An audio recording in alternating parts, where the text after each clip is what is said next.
So good day everyone, I'm Katrina de la Cruz and I'm going to discuss to you the remaining procedures on criteria for accreditation. So, as a recap, tapos na tayo sa criteria for accreditation, tapos na rin tayo sa programs, activities, and sources for accreditation and equivalent credit units. Tapos na rin tayo sa procedure for accreditation of a CPD provider. Now, dito na tayo sa procedures for accreditation of a CPD program, activities, or source. Ngayon, ang first step is secure an application form at Regulation Division of any of the PRC regional offices or download the form at the PRC website, which is www.prc.gov.ph. Second, fill out the application form and comply with the required documents. Please provide one set for receiving copy. Okay, kasi kailangan talaga dun sa book nakalagay na triplicate dapat 3 copies, pero dito ang kailangan lang is 2 copies, one for receiving copy and yung isa yun yung dun sa i-apply mo talaga. Next, step 3, proceed to the regulation division of any of the PRC regional offices for evaluation and assessment. The next, step 4, pay prescribed fee payable to Professional Regulation Commission of 1,000 pesos. Okay, yun yung exact na fee na binabayaran for application. Next, step 5, submit application form with attached supporting documents and photocopy of official receipt to Regulation Division of the PRC regional offices. So mamaya i-lay down ko, ilista natin yung mga supporting documents na kailangan i-submit along with the application form. Then the last step, verify your application after 45 days from time of submission at CPD Division by calling telephone number 810-8415, which is PRC PICC, or email prc.cpd secretariat@gmail.com para ma-verify mo kung na-approve ba yung iyong accreditation, application for accreditation. Okay, walang sinabing specific format, no? Pero yung PRC, meron na siyang downloadable na application form for accreditation of CPD program. And merong specific doon na for accountancy profession. Meron din namang general form na pwedeng gamitin ng kahit anong profession. Pero PRC specifically stated na kung merong expressly, gusto nila kung merong application form na para sa profession mo, yun yung gamitin ng CPD provider. So, ito yung para sa accountancy profession. This is the application form for CPD program. So, move lang natin ito saglit. Okay. CPD Council of Accountancy. Makikita nyo dyan. Nakalist din to sa book yung mga nakalagay na information dito na mga kailangan isubmit, no? So, name of provider, accreditation number, yun yung sa accreditation ng CPD provider itself ay nila. Tapos, expiration date ng accreditation, ng certificate of accreditation, contact number, date of application, tapos ito, nandito kung ano yung program na ina-apply na for accreditation ng CPD provider. Then, meron ding title of the program, date to be offered, place and venue, course description, objective. Nakalagay lahat to sa book. Pero meron dito, pero targeted audience, okay din. Meron nakadagdag dito, which is dito sa last part. Pero itong part na to, para to sa mismong PRC CPD Council. Sila yung dito yung part na sila yung mag-fill out. Next, supporting documents. Ito na yung sasabi ko kanina, kailangan na kasamang ipasa ng application form. First, specific course objectives stating competencies to be gained from program. Evaluation tool. Okay, there are 3 methods for evaluation. Evaluation by the participant, evaluation for evaluation from the speaker and other methods of evaluation kung ano yung deemed necessary and applicable sa CPD program na in-offer na CPD provider. The next evaluation tool tapos na pala tayo. The next is post-activity assessment tool to be administered by the lecturer or resource speaker. Ito, an example of this is yung mga test for assessment. The next, program of activities showing time or duration of topics or workshop. Workshop, parang schedule lang to. Ito yung hinihingi lang na, parang schedule ng program. Resume of speakers for program applied for, showing expertise in the topic, show certificates or citations, if any. For example, yung speaker is nag-undergo na ng doctor's degree and mga citations niya on certain journals, if meron lang naman, no, dapat isama. The next, current professional ID of speaker if registered professional. If foreigner, current special temporary permit. Okay, yun yung mga supporting documents na kailangan i-submit along with the application form. Now, we're going to move on dito sa online application. Siyempre, on this digital era, pwede na rin mag-apply ng accreditation for CPD program. Pwede na rin online application. First, you have to go to the link, which is localhost:/public/index.aspx. So, ito yun. Yan, yun yung exact. Click lang natin. Ayan. Okay. Then, next step is proceed with the application by clicking the login as a provider. Ito yun. Ayun, yun yung login as provider nasa upper right corner. The next, input username and password, then proceed by clicking the login button. Okay, syempre pag pindot mo na login as provider, ito yung lilitaw. Then you have to click login after typing your username and password. Next is click the programs button. Sa tab yun, programs tab. Ito yun, ayun, sa upper left ng screen. Programs tab, then click the apply a program button.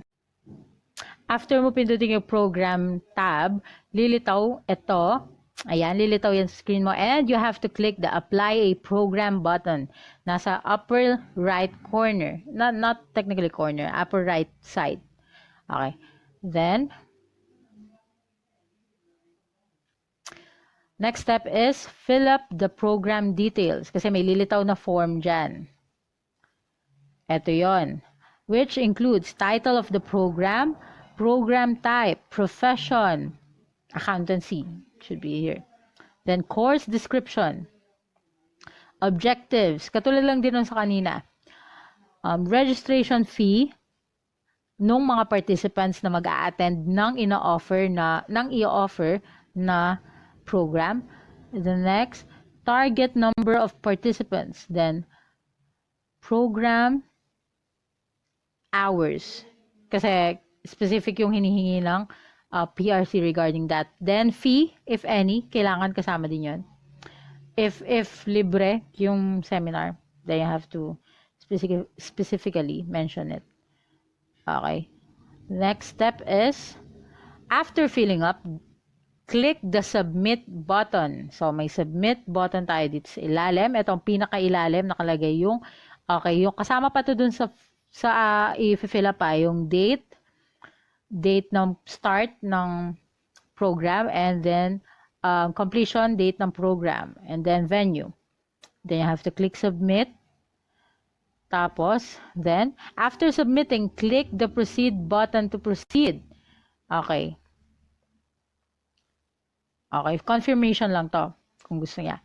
Kaya, you have to click proceed, then next. Download the application form and order payment. Okay. May lilitaw, a tab will open and show an applicant a form to download. Pero this time, naka-fill up na siya, naka-type na yung mga details na fill up mo kanina. Ito nga yan, nakalagay. For an example is this, name of provider, Association of Government Accountants of the Philippines, AGAP Inc. Accreditation number, ACC 2017-129, expiration date, November 22, 2020. Tapos, date of application, November 22, 2017. Kita nyo yan, kasi, the accreditation, yung certificate na bibigay sa'yo, magkakaroon ka lang ng, mag-expire yun, hindi yun pwede mag-exceed ng 3 years. Okay? Yung duration ng application is hanggang 3 years lang. Contact number, syempre, ito, kaya telephone yun dito kasi, ano to ay fax pala to, fax to. Kasi, isa silang juridical entity. As mentioned by Mr. Cordero, there are 2 types of CPD provider, di ba? So, ayun. Proposed program is seminar. Title of the program. Number of times the program will be conducted. 1. Kasi there are times na merong certain seminar na nauulit. Kumbaga, meron kasi mga, syempre, may mga CPD provider na pagkakonduct ng seminar sa Central Luzon, tapos ganun din sa Region 1, Region 4A, pero yung seminar na yon, yung program na yon, isa lang. Pero ikakonduct na yun 3 beses. Kaya yon. And pwede rin if, kasi 3 years yun 3 years naman yung, yung accreditation mo Kaya pwede kang igawin ulit yung seminar na yun next year. Okay. Title of the program, tapos ito, duration, 24 hours. Then we have registration seminar fee, 1,000 to be offered, to be collected. Tapos, dito makikita nyo sa baba, start date and end date. Tapos, pati venue. Then, ito naman yung order payment. Okay, you have to download the order payment. Kasi dun sa nauna, remember dun sa mga steps natin sa procedure, meron dun sabi niya, kailangan mo ng photocopy ng binayaran mo sa cashier. And also, you have to download this order payment kasi ipapresent mo to after. Okay, dito sa order payment, it's nakandun lang yung payor, which is the CPD provider, the program title, number of times to be conducted, date, etong date na to, date to ng application date ng application. Then, payment for program application. Ito yung fee, 1,000. Kanina rin, di ba? Narinig nyo, kanina din, I've mentioned yung meron, ang fee talaga na binabayaran is 1,000. So, ayun. We have to multiply 1,000 to the times na i-conduct yung program. Which is dito, isang beses lang, kaya 1,000 di babayaran. Okay, next. Ito, we'll have additional requirements. This additional requirements is, ano lang naman to, parang to secure lang the certificate of accreditation. So we have a short envelope for the certificate of accreditation, 2 sets of metered documentary stamps worth 25 pesos each to be affixed in the certificate of accreditation, soft copy of the application including attachments in PDF form and save in CD. Kanina, yung mga supporting documents na sinabi ko kanina, kailangan magkaroon ka din nun ng soft copy na in PDF form na nasa CD kasi ipapass din yan, kailangan din. I-submit them. Prepaid pouch, preferably from PhilPost, Philippine Post Office, for applications filed in regional offices only. Kasi nga, gaya ng nasabi ko kanina, hindi naman kailangan talaga sa Metro Manila pa na doon ka mag-apply. Pwede naman sa regional offices. Pero kung sakaling sa regional offices ka nag-apply, you have to have this prepaid pouch. Okay? Then, next. Ito na. We have an example. Ito, sample to. Certificate of accreditation. Actually, I didn't find any certificate of accreditation for CPD program. Ano kasi to certificate of accreditation, ano to for CPD provider to. Kasi wala akong nakikita ng for CPD program na specifically for the profession of accountancy. May nakita ako dun for architecture, chemistry, nursing, professional teachers, ganun. Pero wala sa accountancy ng CPD program. Pero ito, CPD provider to.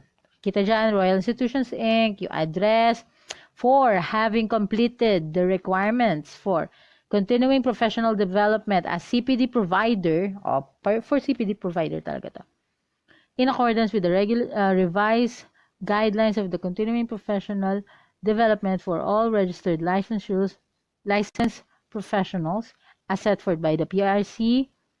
Okay, resolution number ganun. Tapos meron dito accreditation number, ay yun yung kailangan mong, at yung accreditation number na nandito, yun yung kailangan mo dun sa form na i-fill up mo for application sa accreditation for CPD program. And gaya nakita mo dito, ayan, isa lang yung stamp, documentary stamp, kasi CPD provider to. Para sa CPD provider to, hindi para sa CPD program. Kasi CPD program, dalawa yung kailangan. The next.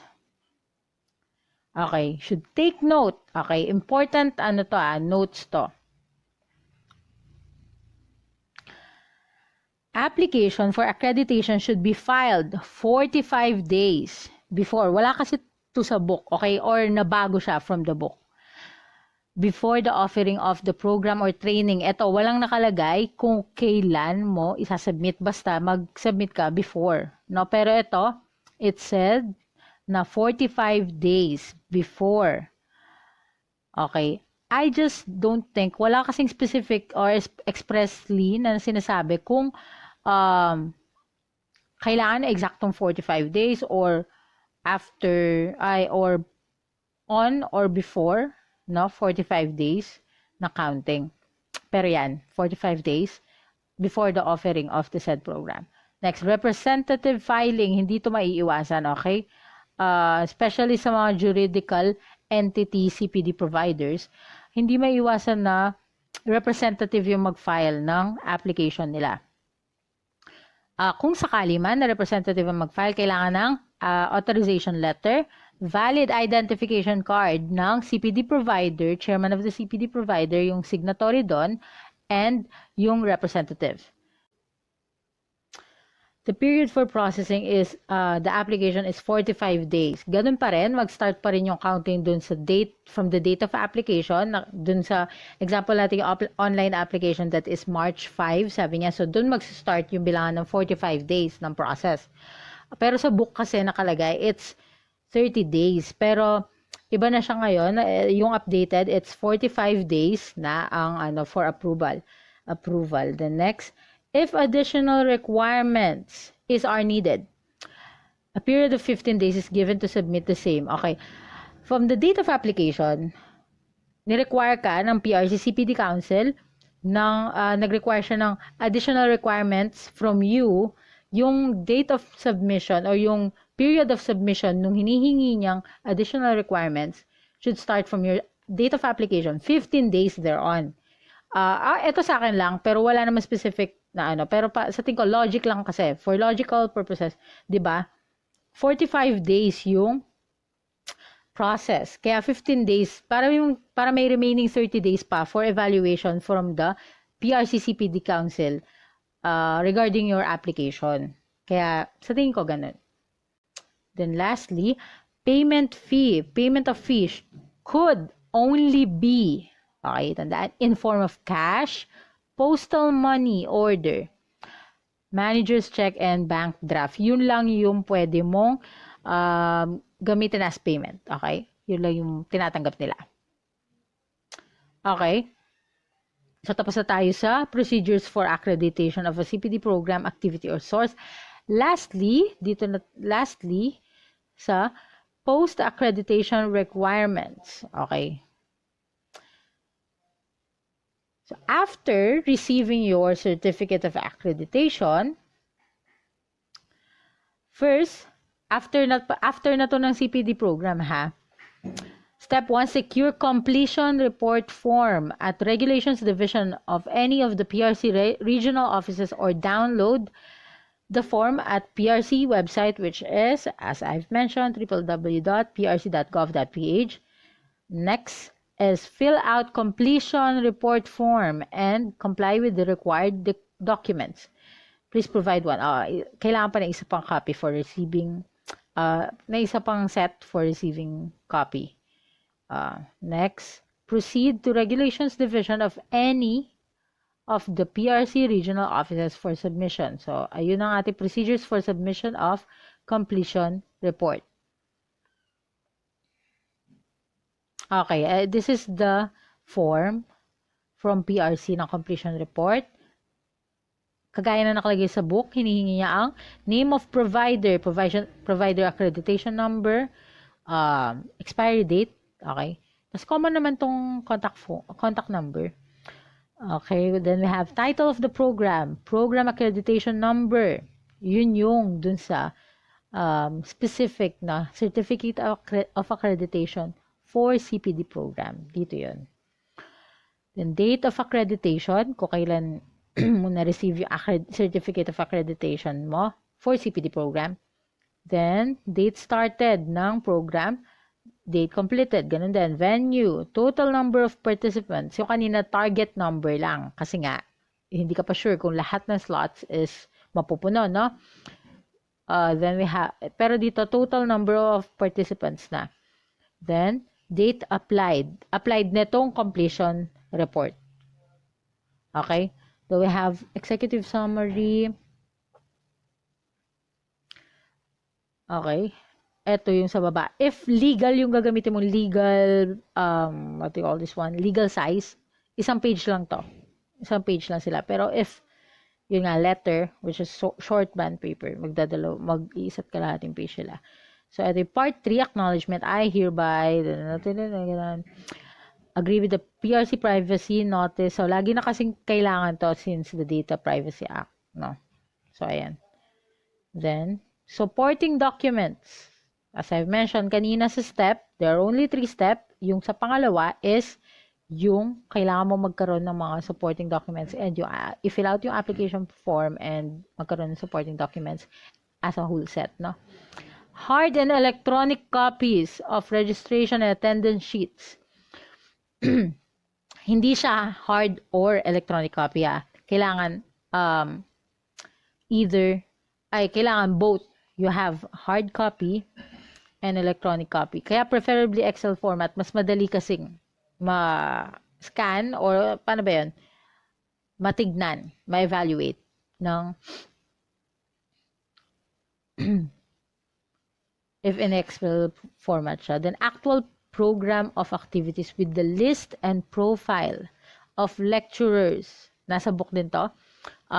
Details regarding yung persons involved, yung mga resource programs, speakers, lecturers, ganon. Lecture materials. So, importante din to.